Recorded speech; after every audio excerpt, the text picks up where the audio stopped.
প্রিয় শিক্ষার্থী বন্ধুগণ, তোমরা সবাই কেমন আছো?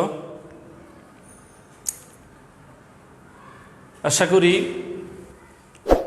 সবাই নিরাপদে সুস্থতার সাথে ভালো আছো। আমরা কামনাও করি তাই। আমার আজকের ক্লাস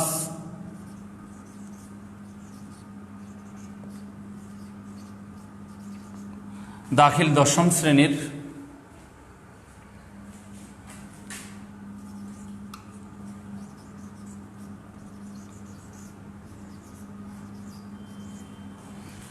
বাংলা সাহিত্য।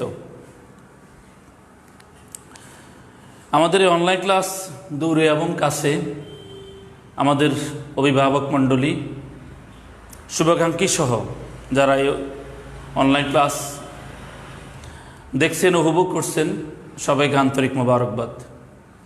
প্রিয় শিক্ষার্থী বন্ধুগণ, আজকে আমি দাখিল দশম শ্রেণীর স্টুডেন্টদের জন্য আমার পরিচয় কবিতার বহু নির্বাচনী প্রশ্ন নিয়ে আমি উপস্থাপন করব।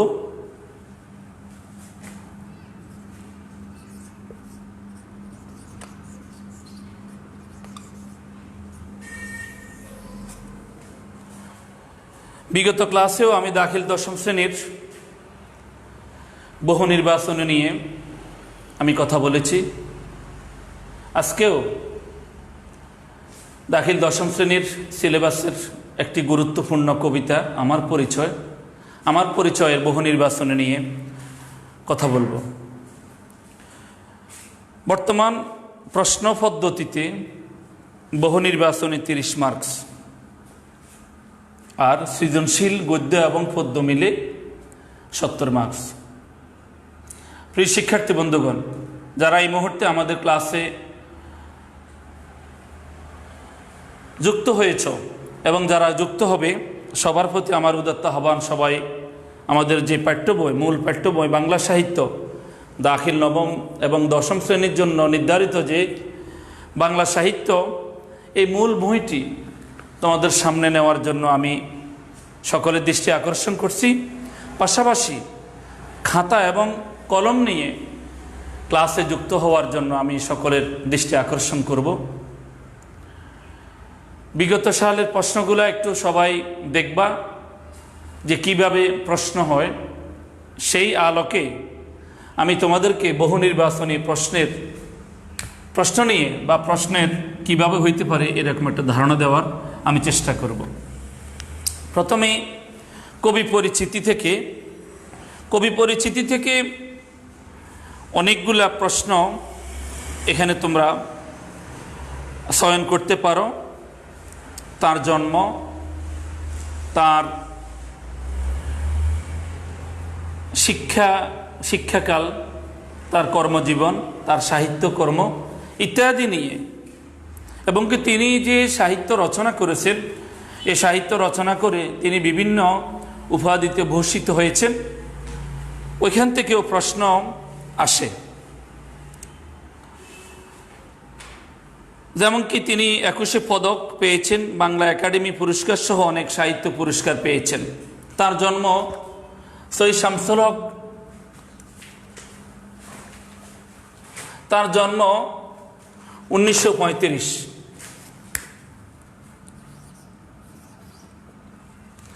এবং তার মৃত্যু 2016 খ্রিস্টাব্দ। তিনি গল্প রচনা করেছেন, কবিতা রচনা করেছেন, নাটক রচনা করেছেন, উপন্যাস রচনা করেছেন, শিশুতোষ গ্রন্থ রচনা করেছেন। তার এখানে শিশুতোষ গ্রন্থের মধ্যে আছে সীমান্তের সিংহাসন। আমরা শুরু করতে পারি যে সীমান্তের সিংহাসন সৈয়দ শামসুল হকের কী ধরনের রচনা।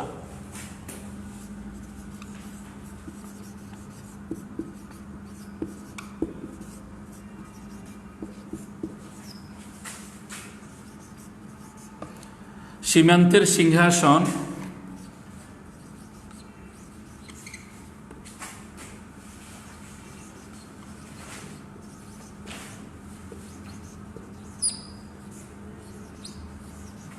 শামসুল হকের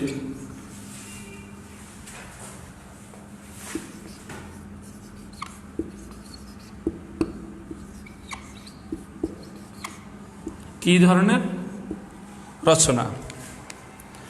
এটি কি উপন্যাস? এটি কি নাটক? এটি কি কোনো কবিতা গ্রন্থ না শিশুতোষ গ্রন্থ? আমরা সেটাই নির্ণয় করব। ক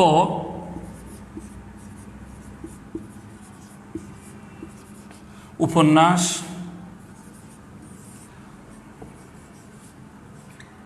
খ নাটক,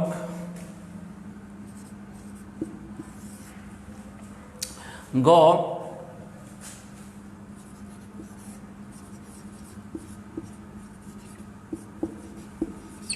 কবিতা গ্রন্থ,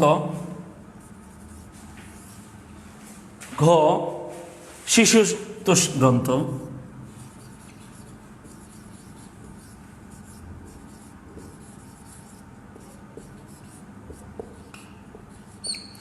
শিশুতোষ গ্রন্থ। প্রিয় শিক্ষার্থী বন্ধুগণ, তাহলে উনি উপন্যাস রচনা করেছেন, নাটক রচনা করেছেন, কবিতা গ্রন্থ রচনা করেছেন, শিশুতোষ গ্রন্থ রচনা করেছেন, কাব্যনাট্য রচনা করেছেন। তাহলে আমাদের প্রশ্ন হচ্ছে, সীমান্তের সিংহাসন সৈয়দ শামসুল হকের কী ধরনের রচনা? আমাদের এখানে অলরেডি কবি পরিচিতির মধ্যে সেখানে রয়েছে শিশুতোষ গ্রন্থ সীমান্তের সিংহাসন। তাহলে সীমান্তের সিংহাসন এই গ্রন্থটি সৈয়দ শামসুল হকের শিশুতোষ গ্রন্থ। তাহলে শিশুতোষ গ্রন্থ যে বৃত্তের মধ্যে থাকবে বা যে বৃত্ত ঘ এখানে আছে সেটাই বরাট হবে। আমি এখানে ঘ দিয়েছি, কিন্তু ক্ষয়ে থাকতে পারে, অন্যান্য কোনো বৃত্তে থাকতে পারে। অর্থাৎ সীমান্তের সিংহাসন এই প্রশ্নটা যদি আসে তাহলে শিশুতোষ গ্রন্থ এটি যে বৃত্তে থাকবে ওই বৃত্তটাই বরাট করতে হবে। প্রিয় শিক্ষার্থী বন্ধুগণ, এই মুহূর্তে যারা যুক্ত আছো আমি তোমাদেরকে বলবো, তোমরা একটু বই দিয়ে খেয়াল করলে শিশুতোষ গ্রন্থ, উপন্যাস যদি আসে যে বৃষ্টি সৈয়দ শামসুল হকের কী ধরনের রচনা, তাহলে এটা হচ্ছে কি? এটা হচ্ছে উপন্যাস। আর যদি আসে নুরুল দিনের সারা জীবন, এটি সৈয়দ শামসুল হকের কী ধরনের রচনা? সেটা হবে নাটক। অর্থাৎ আমি তোমাদেরকে ধারণা দেওয়ার জন্য আমি উদাহরণ হিসাবে আমি একটি প্রশ্ন আমি এখানে তোমাদের সামনে উপস্থাপন করেছি, সীমান্তের সিংহাসন। এইভাবেই প্রশ্ন হবে, তোমরা ওইভাবেই স্টাডি করার, সবাই একটু স্টাডি করবে। এভাবে আমরা পরবর্তী প্রশ্নে যাব।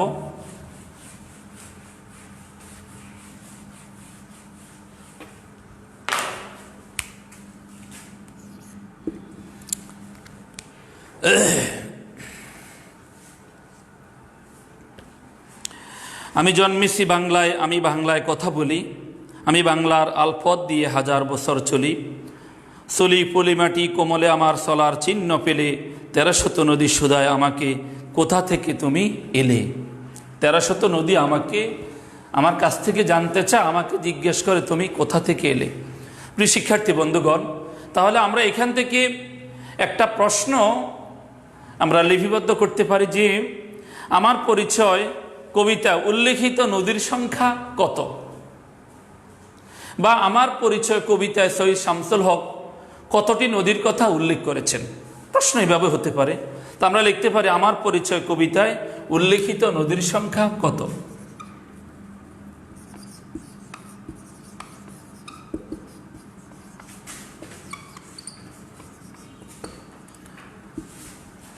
আমার পরিচয়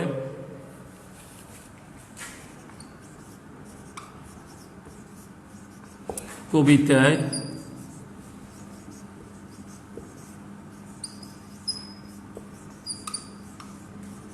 উল্লেখিত নদীর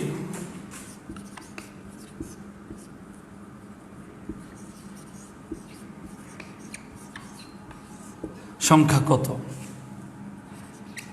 ক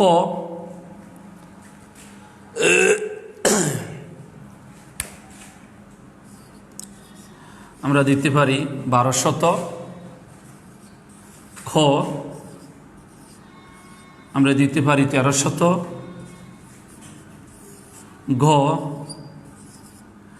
আমরা দিতে পারি 1400। ঘ আমরা দিতে পারি 1500। প্রিয় শিক্ষার্থী বন্ধুগণ, তাহলে আমাদের বইতে কবি উল্লেখ করেছেন 1300 নদী শুধায় আমাকে, কোথা থেকে তুমি এলে। তাহলে আমাদের এখানে অ্যান্সার কি হবে? 1200 হবে না, 1400 হবে না, 1500 হবে না, কত হবে? 1300।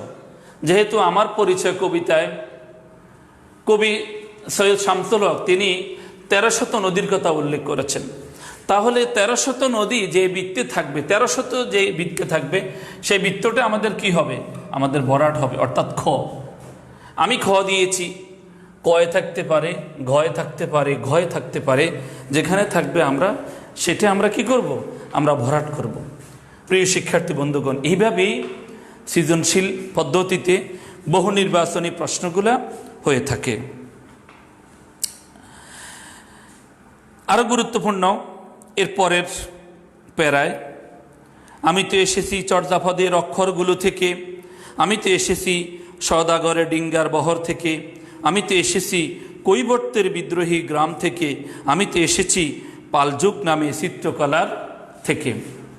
এখানে দ্বিতীয় প্যারায় যে 4টি চরণ, এই 4টি চরণ থেকে আমরা কি করতে পারি? আমরা এক একটি প্রশ্ন আমরা চয়ন করতে পারি। সৈয়দ শামসুল হক এখানে বলেছেন, আমি পরবর্তী প্রশ্নে যাচ্ছি।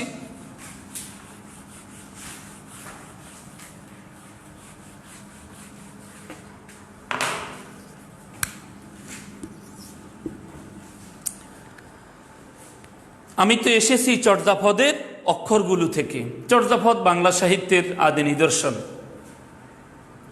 এই চর্যাপদ থেকেই বাংলা সাহিত্য শুরু হয়েছে, বাংলা সাহিত্যের আদি নিদর্শন। এই নিদর্শন থেকে বাংলা সাহিত্যের চলার পথ শুরু। আর আজকে সেখান থেকে এসে বর্তমান আধুনিক যুগে এসে বাংলা সাহিত্য একটি সমৃদ্ধ শাখায়, বিশ্বের সমৃদ্ধ অন্যতম একটি শাখায় কি হয়েছে? পরিণত হয়েছে। তাহলে এখানে চর্যাপদের কথা উল্লেখ করেছে, তাহলে আমরা এখান থেকে উল্লেখ করতে পারি আমার পরিচয় কবিতায় কবি চর্যাপদের কোন উপাদান থেকে এসেছেন। চর্যাপদের এখানে অক্ষরের কথা উল্লেখ করেছে। পংক্তি হইতে পারে, হইতে পারত, ছন্দ হতে পারত, ভাব হতে পারত, তাই না? তোমরা কি বলো? হ্যাঁ, সবাই আমার কথার সাথে ঐক্যমত পোষণ করবে। তাহলে এখানে আমাদের কবি বলেছেন যে আমি তো এসেছি চর্যাপদের অক্ষরগুলো থেকে। তাহলে আমরা এখান থেকে একটা প্রশ্ন নিতে পারি, কি হইতে পারে? আমার পরিচয় কবিতা কবি চর্যাপদের কোন উপাদান থেকে এসেছেন?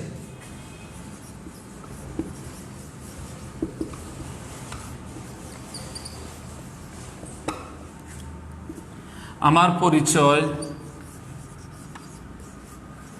কবিতায় কবি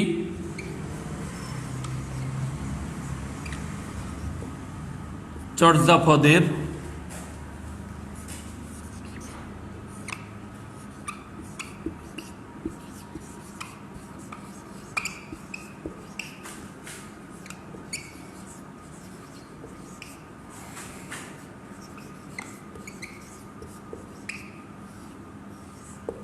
উপাদান থেকে এসেছেন। তাহলে আমরা লিখতে পারি ক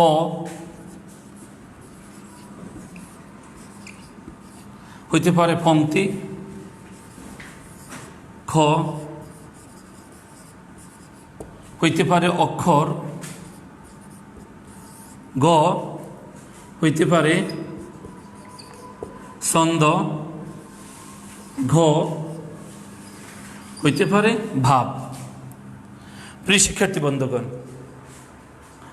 প্রশ্ন হচ্ছে আমার পরিচয় কবিতায় কবি চর্যাপদের কোন উপাদান থেকে এসেছেন। আমরা এখানে 4টি উত্তর আমরা লিখেছি। ক কিন্তু 4টি উত্তরে 4টি আর তো সঠিক হবে না। সঠিক হবে কবি আমার পরিচয় কবিতায় যেটি উল্লেখ করেছেন সেটি। কবি কি উল্লেখ করেছেন? আমি তো এসেছি চর্যাপদের অক্ষরগুলো থেকে। তাহলে অক্ষরগুলো থেকে এসেছেন। তাহলে অক্ষর কোথায়? এটা হচ্ছে খ। অর্থাৎ এখানে অক্ষরটা যে বৃত্তে আছে ওই বৃত্তটা আমাদের কি হবে? ভরাট হবে। পংক্তি হবে না, ছন্দ হবে না, ভাব হবে না। প্রিয় শিক্ষার্থী বন্ধুগণ, সৃজনশীল পদ্ধতিতে বহু নির্বাচনী প্রশ্নের ধরন এভাবেই হয়ে থাকে। আমি তোমাদেরকে শুধুমাত্র ধারণা দিচ্ছি, তোমরা নিজেরা নিজেদের উদ্যোগে মূল বই নিয়ে সামনে নিয়ে একটু স্টাডি করবে, তখন দেখবে যে তোমাদের সামনে অনেকগুলা প্রশ্ন কি উপস্থিত হবে, যেটা আমি তোমাদেরকেও ক্লাসে আমি বারবার বলেছি এবং আমি তোমাদেরকে এটাও উদ্বুদ্ধ করেছি যে বিগত সালের অন্তত 3 থেকে 5 সালের প্রশ্নগুলো তোমাদের সামনে রাখার জন্য। তাহলে তোমরা নিজেরাই কি করতে পারবে? প্রশ্ন কিভাবে হয়, কিভাবে আসে, কোন কোন প্রশ্ন আসতে পারে তোমরা হৃদয়ঙ্গম করতে পারো এবং সে আলোকে স্টাডি করলে উত্তর দিতেও কোনো কি হবে না, কোনো সমস্যা হবে না ইনশাআল্লাহ। তাহলে আমরা এখানে 4টা চরণ, কিন্তু আমরা একটা চরণ, এখানে আরও অনেকগুলা। আমি তো এসেছি সওদাগরের ডিঙ্গার বহর থেকে, আমি তো এসেছি কৈবর্তের বিদ্রোহী গ্রাম থেকে, আমি তো এসেছি পালযুগ নামে চিত্রকলার থেকে। যেমন এখানে সওদাগরের ডিঙ্গার বহর, এরপরে কৈবর্ত বিদ্রোহ, পালযুগ। এখানে তোমাদের শব্দার্থ টিকা, শব্দার্থ টিকার মধ্যে এই যে ডিঙ্গার বহর, সওদাগরের ডিঙ্গার বহর, কৈবর্ত বিদ্রোহ, পালযুগ, এগুলা নিয়ে কি আছে? আলোচনা আছে। দেখি কৈবর্ত বিদ্রোহ 11 শতক থেকে আনুমানিক 1070 থেকে 1077 খ্রিস্টাব্দ মহিপালের বিরুদ্ধে অনন্ত সামন্ত চক্র মিলিত হয় যে বিদ্রোহ করেন, তাই আমাদের ইতিহাসে কৈবর্ত বিদ্রোহ নামে খ্যাত। এই বিদ্রোহের নেতা ছিলেন কৈবর্ত সম্প্রদায়ের লোক, তার নাম দিবক। বাঙালি জাতির বিদ্রোহের ঐতিহ্য বোঝাতে এই বিদ্রোহের উল্লেখ করা হয়েছে। তাহলে এখানে আমরা যদি প্রশ্নটা আনতে পারি যে আমার পরিচয় কবিতায় সৈয়দ শামসুল হক কৈবর্তের বিদ্রোহ এটি কেন কি উপস্থাপন করেছেন, এটি কেন নিয়ে এসেছেন? তাহলে এটি কেন নিয়ে এসেছেন? এটা নিয়ে এসেছেন কি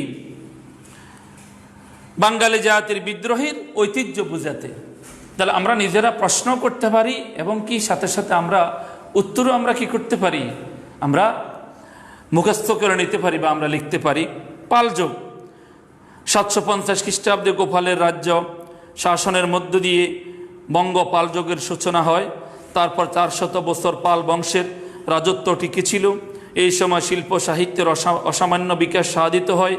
চিত্রকলায়ও এ সময়ের সমৃদ্ধি লক্ষ্যযোগ্য। কবি আমাদের শিল্পের সমৃদ্ধ ঐতিহ্য বোঝাতে পালযুগের চিত্রকলার উল্লেখ করেছেন। এইভাবে এরপরে পাহাড়পুরের এসেছি বাঙালি পাহাড়পুরের বৌদ্ধ বিহার থেকে, যে এখানে পাহাড়পুরের ব্যাপারটা কি করেছেন এখানে তিনি উল্লেখ করেছেন। এই যে পাহাড়পুরের বৌদ্ধ বিহার বর্তমান নওগাঁ জেলার বদলগাছি থানায় পাহাড়পুর গ্রামে এই প্রাচীন বিহার অবস্থিত। তাহলে এখানে আমরা এখান থেকে একটা প্রশ্ন আমরা কি করতে পারি? আমরা নিতে পারি যে পাহাড়পুরের যে বৌদ্ধ বিহার এটা কোন জেলায় অবস্থিত? আমাদের এখানে উত্তর আছে নওগাঁ জেলায়। এইভাবে 1879 সালে স্যার কানিংহাম এই বিশাল কীর্তি আবিষ্কার করেন। তাহলে আমরা এখান থেকে একটা প্রশ্ন করতে পারি যে এই পাহাড়পুরের বৌদ্ধ বিহার এটি আবিষ্কার করেন কে? এখানে উত্তরও আছে স্যার কানিংহাম। এবং কি এটি কত সালে আবিষ্কার করেন বা কত সাল এটা আবিষ্কৃত হয়? 1879। এইভাবে প্রিয় শিক্ষার্থী বন্ধুগণ, আমরা যদি এভাবে যদি আমাদের যে মূল পাঠ্য বই বাংলা সাহিত্য দাখিল নবম দশম শ্রেণীর জন্য যেটি নির্দিষ্ট, আমরা যদি এইভাবে যদি আমরা স্টাডি করি ইনশাআল্লাহ বহু নির্বাচনী বলো, সৃজনশীলের জ্ঞানমূলক বলো, অনুধাবন বলো, প্রয়োগ বলো, উচ্চতর দক্ষতা বলো, ইনশাআল্লাহ কোনো সমস্যা হবে না। আসো আমরা আমাদের পরবর্তী প্রশ্নে আমরা যাই।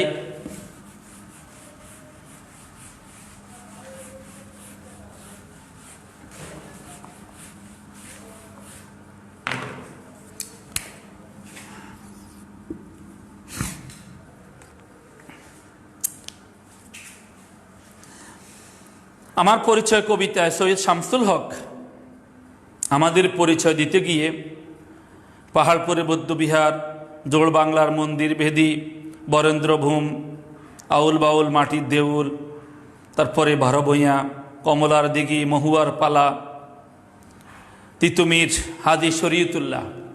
তিতুমির হাজী শরীয়তুল্লাহ ওনারাও কিন্তু আমাদের ইতিহাস খ্যাত এক একজন ব্যক্তিত্ব। যেমনি হাজী শরীয়তুল্লাহ, যদি প্রশ্ন আসে যে হাজী শরীয়তুল্লাহ কত খ্রিস্টাব্দে জন্মগ্রহণ করেছেন, আমাদের এখানে রয়েছে 1781। বা হাজী শরীয়তুল্লাহ কোন জেলায় জন্মগ্রহণ করেন? মাদারীপুর জেলায়। এভাবে প্রিয় শিক্ষার্থী বন্ধুগণ, আমার পরিচয় কবিতায় কবি সৈয়দ শামসুল হক আমার পরিচয় দিতে গিয়ে এখানে বাংলা সাহিত্যের অমর দুটি কাব্য, গুরুত্বপূর্ণ দুটি কাব্য গীতাঞ্জলি এবং অগ্নিবীণার কি করেছেন? উল্লেখ করেছেন। অর্থাৎ আমার পরিচয় সেখান থেকেও। তাহলে আমরা এখান থেকে একটা প্রশ্ন করতে পারি যে এই যে গীতাঞ্জলি এবং অগ্নিবীণা, গীতাঞ্জলি নিশ্চয়ই একজন কবি কি করেছেন? একজন লেখক রচনা করেছেন। অগ্নিবীণা, অগ্নিবীণারও একজন কি আছে? একজন রচয়িতা আছে। যদি প্রশ্ন আসে যে গীতাঞ্জলি কাব্যগ্রন্থ কে রচনা করেছেন,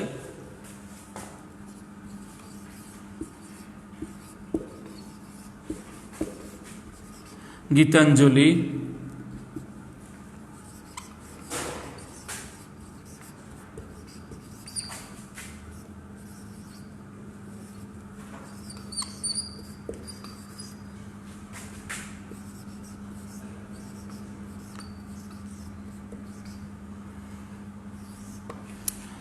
গীতাঞ্জলি কাব্যগ্রন্থ কে রচনা করেছেন?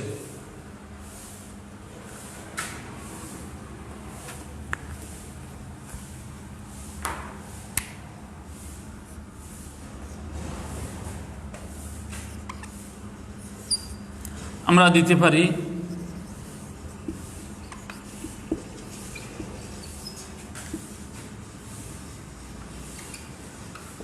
রবীন্দ্রনাথ ঠাকুর, আমরা দিতে পারি কাজী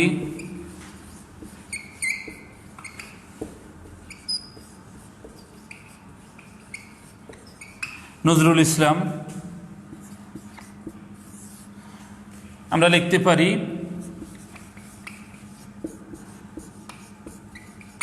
মাইকেল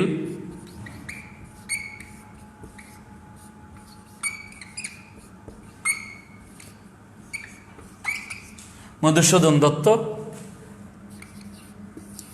আমরা দিতে পারি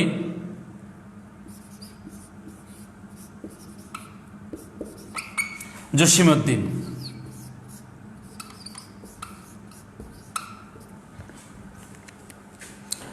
প্রিয় শিক্ষার্থী বন্ধুগণ, তাহলে গীতাঞ্জলি কাব্যগ্রন্থ কে রচনা করেছেন? আমি যদি তোমাদেরকে প্রশ্ন করি তাহলে আমার তো ধারণা ইনশাল্লাহ সবাই এই উত্তরটা দিতে পারবে। পারবে কি? হ্যাঁ, অবশ্যই পারবে। তাহলে গীতাঞ্জলি কাব্যগ্রন্থ কে রচনা করেছেন?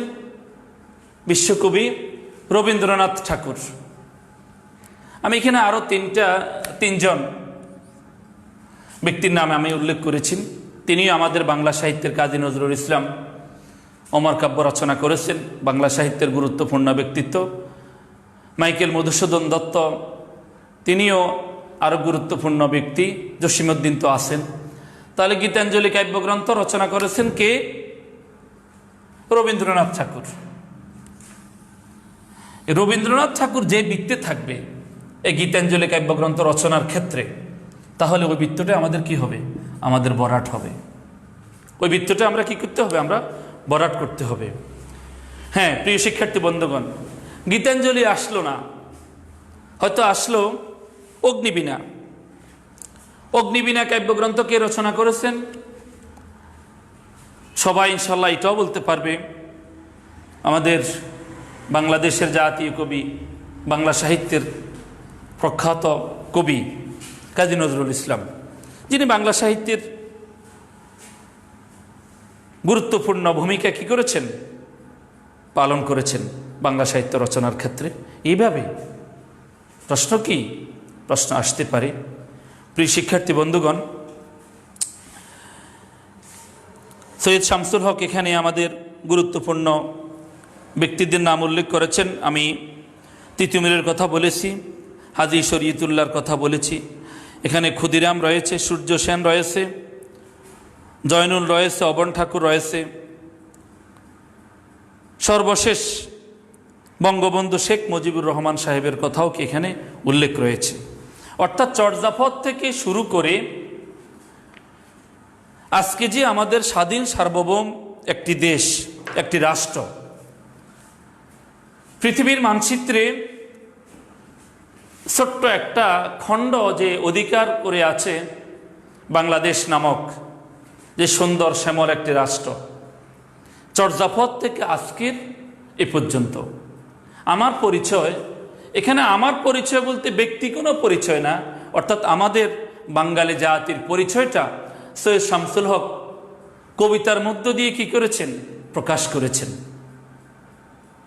তাহলে চর্যাপদ থেকে শুরু করে আজকে যে আমাদের স্বাধীন সার্বভৌম রাষ্ট্রের আমরা একজন নাগরিক, আমরা স্বাধীন সার্বভৌম রাষ্ট্রে বসবাস করছি, স্বাধীন সার্বভৌম রাষ্ট্রের সকল প্রকার সুবিধা আমরা কি করছি, ভোগ করছি। তাহলে এখান থেকে শেখ মুজিবুর রহমান, এখানে একটা প্রশ্ন তো আসতে পারে বা হইতে পারে, যেমন কি বঙ্গবন্ধু শেখ মুজিবুর রহমান 1920 থেকে 1975, অর্থাৎ 1920 খ্রিস্টাব্দে জন্ম, 1975 খ্রিস্টাব্দে তার মৃত্যু।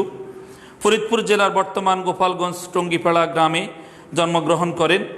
বাঙালি জাতির তিনি অবিসংবাদিত নেতা, জাতির পিতা। তার বিস্ময়কর প্রতিভাদীপ্ত নেতৃত্বে দীর্ঘ সংগ্রামের পথ অতিক্রম করে 1971 সালে বাংলাদেশ স্বাধীনতা যুদ্ধে জয়লাভ করে। তাহলে আমরা এখান থেকে তো অনেকগুলো প্রশ্ন আমরা কি করতে পারি, আমরা চয়ন করতে পারি যে বঙ্গবন্ধু শেখ মুজিবের জন্মস্থান কোথায়, তিনি বাংলাদেশের কি, বা তিনি বাঙালি জাতির কি, এভাবে প্রশ্ন হইতে পারে। বা এমনও প্রশ্ন আসতে পারে যে আমাদের 1971 সালে মুক্তিযুদ্ধ, মহান স্বাধীনতার যে যুদ্ধ, এই যুদ্ধে কে নেতৃত্ব দিয়েছেন, বা কে, যিনি নেতৃত্ব দিয়েছেন তার নাম কি, এভাবে প্রশ্ন কি আসতে পারে। প্রিয় শিক্ষার্থী বন্ধুগণ, তোমাদের প্রতি আমার উদাত্ত আহ্বান, তোমরা এইভাবেই একটু বিশ্লেষণ করে একটু কি করবে, একটু স্টাডি করার চেষ্টা করবে।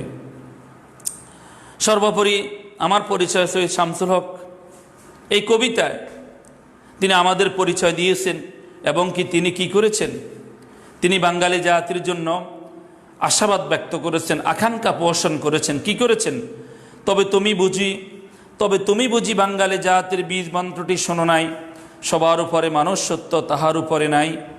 এখানে কি করেছে, সবার উপরে মানুষের যে অধিকার, সবার উপরে মানুষের যে গুরুত্ব, সেই কথাটা এখানে তিনি আলোকপাত করেছেন। এরপরে আবার বলেছেন, একসাথে আসি একসাথে বাঁচি, আজও একসাথে থাকবই, সব বিভেদের রেখা মুছে দিয়ে সাম্যের ছবি আঁকবই। তাহলে সব বিভেদের রেখা মুছে দিয়ে সাম্যের ছবি আঁকবই, এখান থেকে আমরা কি করতে পারি, আমরা একটা নিতে পারি।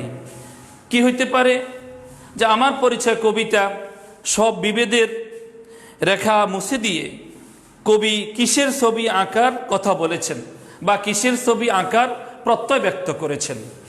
আমরা পরবর্তী প্রশ্নে যাব।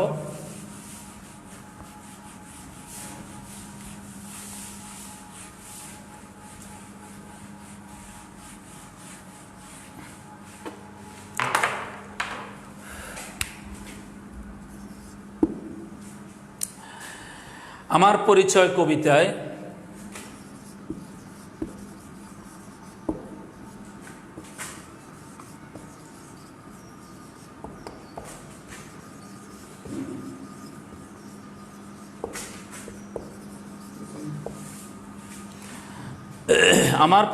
কবিতায় সব বিভেদের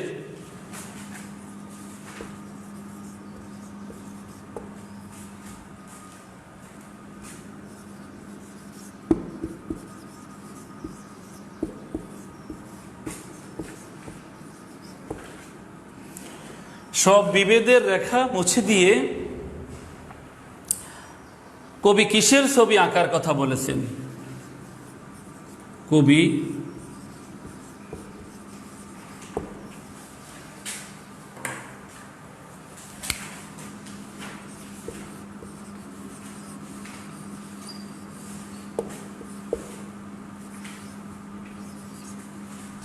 আঁকার কথা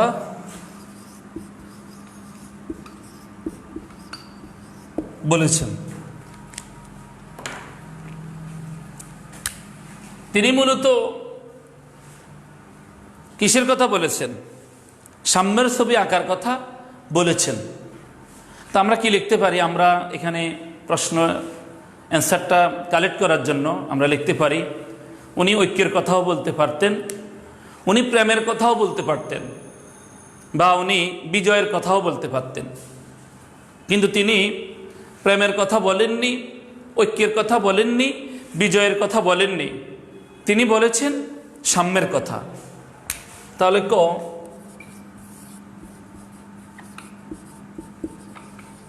প্রেমের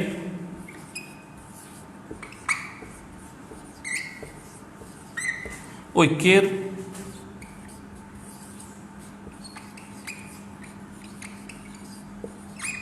সাম্যের বিজয়ের।